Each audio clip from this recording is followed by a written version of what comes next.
Hello there, and welcome to another CFD cookie with Wolřej Dynamics.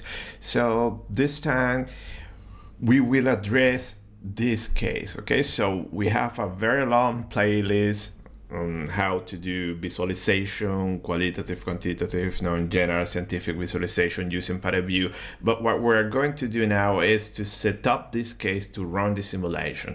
This is not per se a validation case. We only have the mesh. We have this quantitative, these filters that we can compare the behavior. What kind of we see we have similar results.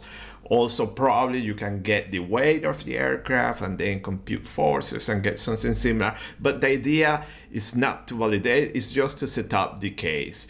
We will use OpenFOAM, but also we're going to run Fluent and compare the cases. And something interesting is that if you recall when we were doing the Paraview, the visualization in Paraview, I mentioned that the simulation is an older simulation. So let's go and a step further and let's add a boundary layer with a snappy X mesh. So if you don't know how to do that, so you probably know that the mesh is tetra. So let's see how to add that inflation layer. So we're going to add only the inflation layer. At this moment also we have the geometry and we have a smooth geometry which shows that in Paraview. So you can do a completely an entirely new mesh.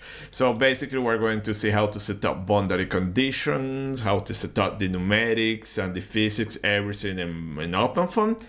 OpenFOAM 13 at this time of this recording. Also, we're going to do it in Fluent, which is much easier. So at this point, sit back and enjoy the ride.